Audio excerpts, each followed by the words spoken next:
Hello and welcome to Pro-Life Primetime News. Today is Friday, December 30th. I'm Leslie Palma. And I'm Teresa Watson. Last week marked the 6-month anniversary of Pro-Life Primetime News produced at Priests for Life. We knew there was an audience for this show, which presents news on abortion-related topics that you won't hear anywhere else. We thank everyone who has tuned in, and we hope you will stay with us in the new year. For our final show of the year, we decided to have a look back at the biggest stories we've covered in our inaugural season. Story number 10 concerns two political candidates who can't seem to win a race, and we hope they stop trying. Stacey Abrams has staged two expensive and controversial runs to become governor of Georgia, and she lost both times. Over in Texas, Robert O'Rourke, who says his nickname is Beto, took on Senator Ted Cruz in 2018 and lost, and this year ran against Governor Greg Abbott and lost. Maybe the pro-abortion Beto and Stacey can find another line of work. The Sanctuary Cities for the Unborn movement is growing, and that's story number 9. The sanctuary effort, spearheaded by East Texas Right to Life Director Mark Lee Dixon, has spread to more than 60 cities in 4 states.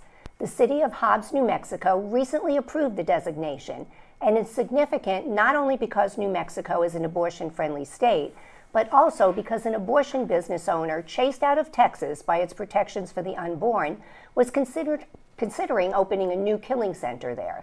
A sanctuary designation also is being considered for the city of Bellevue, Nebraska, where abortionist Leroy Carhart performs late-term abortions on healthy babies and healthy moms. Story number 8 is the Justice Department and FBI crackdown on pro-lifers who pray and protest outside abortion mills. In September, heavily armed FBI agents went to the rural Pennsylvania home of pro-life activist Mark Houck and arrested him as his wife and terrified children watched. In the next several weeks, more than a dozen pro-lifers were arrested, including 87-year-old Eva Edel, whose family was imprisoned in a communist concentration camp in Yugoslavia in the chaotic aftermath of World War II. Many of the pro-lifers are charged with violating the Federal Freedom of Access to Clinic Entrances Act, a law passed in 1992 specifically to keep pro-lifers at arm's length from abortion mills. The pro-lifers could be looking at up to 11 years in prison. Story number 7 concerns the disturbing and unsolved attacks on pregnancy resource centers and other pro-life facilities since the leak of the Dobbs decision in May. This week, a Detroit area pro-life pregnancy center and the home of one of its board members were spray painted with threatening messages. More than 50 pregnancy centers have been vandalized, often by criminals claiming to be part of a group called Jane's Revenge. At least 86 churches and dozens of pro-life organizations have been targeted as well. FBI Director Christopher Wray told a U.S. Senate committee last month that since the Dobbs decision, 70% of our abortion-related violence cases or threats are against pro-life organizations. Not a single arrest has been made. In story number 6, the gains Republicans made in the U.S. Senate in the 2022 midterm elections did not live up to expectations, with Democrats getting ready to dominate the chamber in the 118th Congress that convenes in January. But Republicans did take over the House of Representatives, which means they have the votes to thwart the radical pro-abortion agenda of Joe Biden and the Democrats. On the state level, Republicans will be in the majority in 22 states compared to 17 for the Democrats. House Congressional Republican Chris Smith of New Jersey, a leader of the House Pro-Life Caucus, and South Carolina Republican Senator Lindsey Graham took advantage of the overturning of Roe v. Wade to try to protect pre-viability babies by introducing a 15-week bill. Though it will not pass in this session of Congress or the next, the bill nonetheless is the most significant proposal by Republicans in Congress to curtail abortion since the Supreme Court tossed out Roe. Story number 4 impacts us here at Priests for Life directly. The Vatican has dismissed Father Frank Pavone, our national director, from the priesthood. A huge outpouring of support for Father Frank followed on social media and in calls and emails to our office. Father Frank has promised that his pro-life work will not slow down because of this puzzling decision on the part of the Vatican.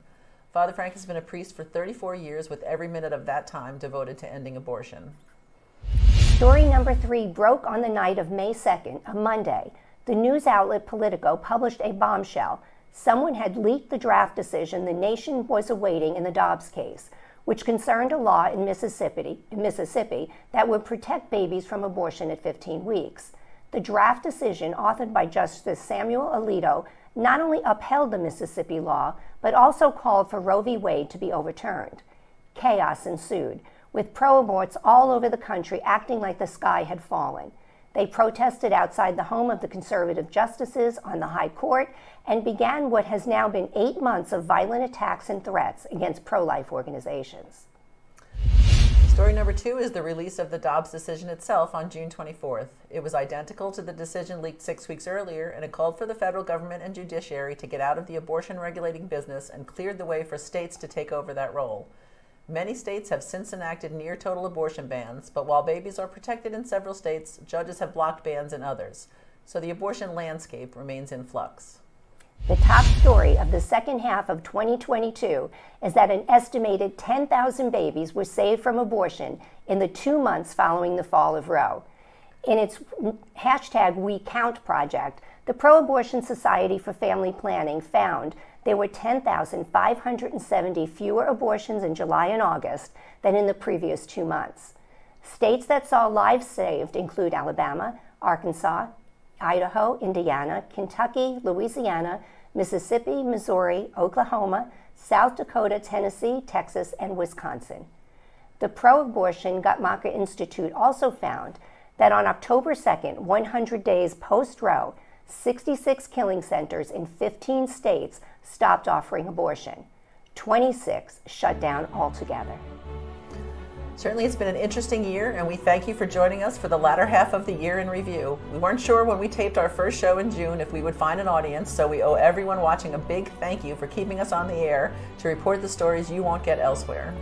We also want to wish everyone a safe and happy New Year, and we hope you will stay with Pro-Life Primetime News in 2023.